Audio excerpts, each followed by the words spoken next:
10 customs and immigration questions. You must answer correctly in 2026.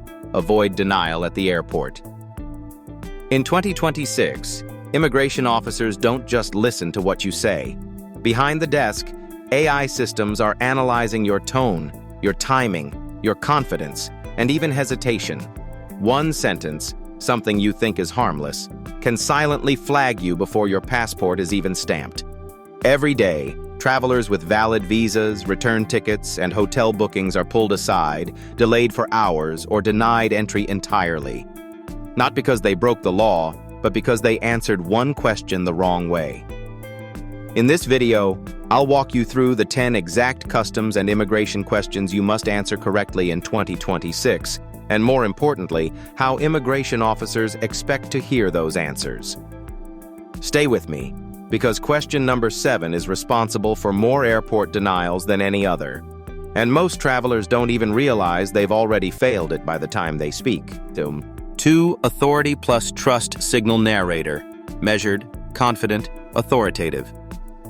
This guide isn't based on guesses or outdated travel advice. It's built from real immigration and customs interviews reported by travelers across the United States, the United Kingdom, Canada, Europe, and major Asian transit hubs, all analyzed and updated for 2026 border enforcement standards. In recent years, border control has changed dramatically. Governments now rely on biometric verification, shared travel databases, behavioral analysis, and AI-driven risk profiling to decide who gets waved through and who gets pulled aside. What worked a few years ago can quietly fail today. Every question in this video reflects how immigration officers are trained to think in 2026, what they're listening for, what raises suspicion, and what signals a low-risk traveler. This isn't about tricks or lies.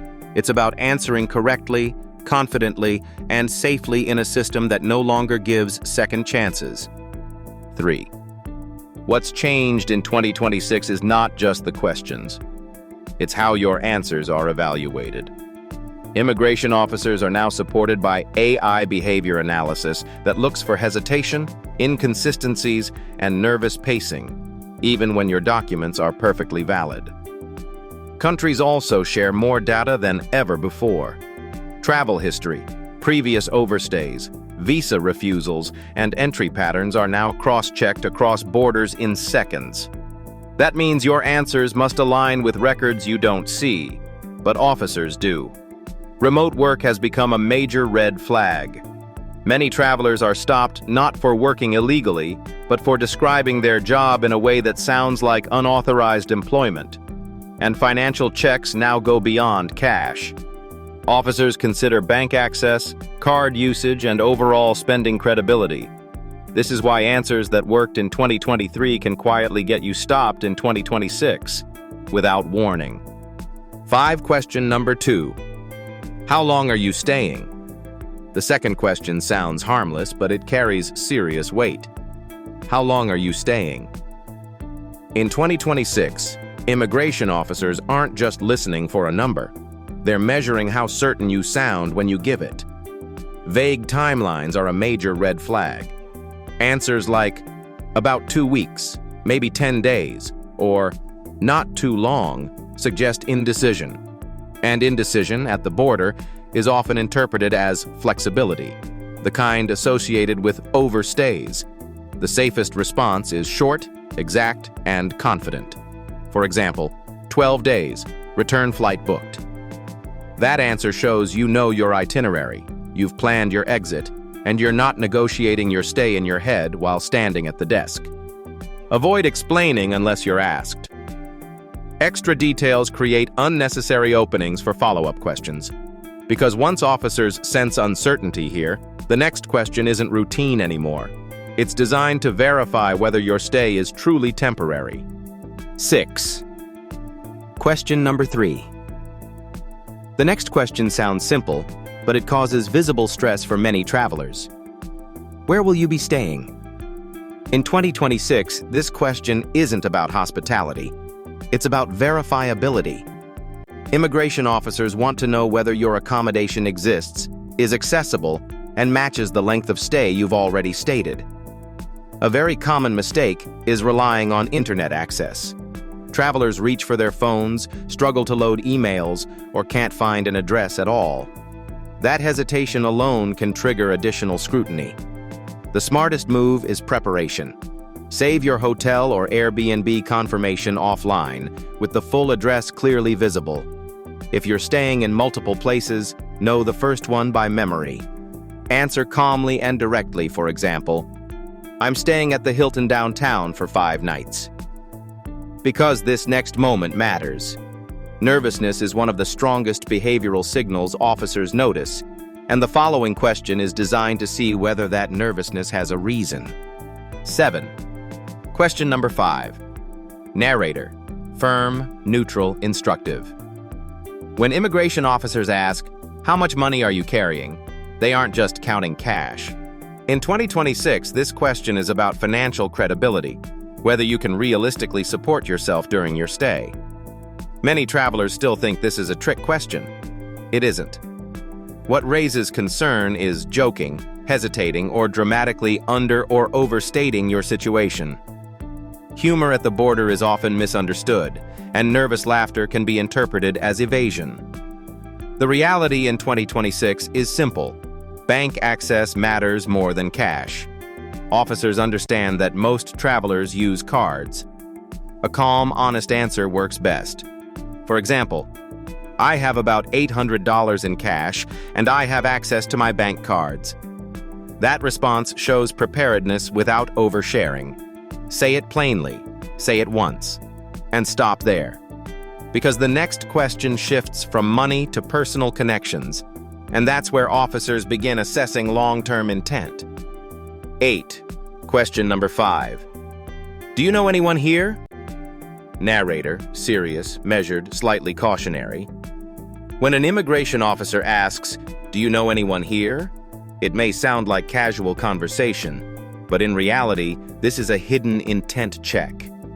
Officers are assessing whether personal connections could lead to unauthorized stays, employment, or support beyond your stated plans. The biggest mistake travelers make is thinking they must either hide the truth or overshare. Both create problems. In 2026, the safest approach is honest, controlled clarity. Follow a simple rule: truth with boundaries. For example, "Yes, I have a friend here, but I'll be staying at a hotel."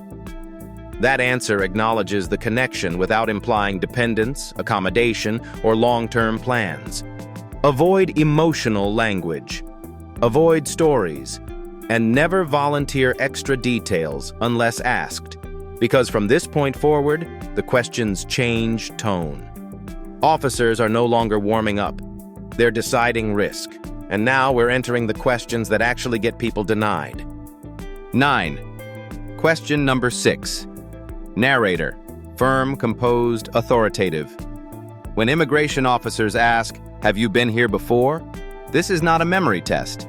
It's a verification check. In 2026, border databases are instant, interconnected, and far more detailed than most travelers realize.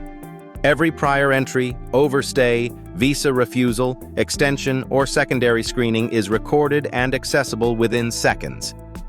This is why lying here is one of the fastest ways to escalate a routine inspection into a serious problem. Some travelers think small omissions don't matter. They do. Even saying no when you visited years ago can trigger follow-up questioning if the system shows otherwise. The safest answer is simple and truthful. If you've been before, say so calmly. If you haven't, say no, confidently. Do not explain unless asked. Do not minimize. Do not justify. Because once officers sense inconsistency between your answer and their records, the interview changes instantly. And the next question is designed to uncover whether your travel history tells a larger story. Question number 7, the most dangerous one. Narrator, lower voice, deliberate, serious. This is the question that ends trips. What do you do for a living? In 2026, this isn't small talk. It's a work authorization filter. One traveler answered this casually, mentioned working online, and was immediately escorted to secondary screening. No argument, no warning. Certain phrases trigger concern instantly. Freelancer, online work, remote job. Even when legal, they suggest the possibility of unauthorized employment, and officers are trained to investigate that risk first. The safest way to answer is structured and grounded. Use this formula: job title, employer, and home country. For example, I work as a marketing assistant for a company in Nigeria. It sounds stable.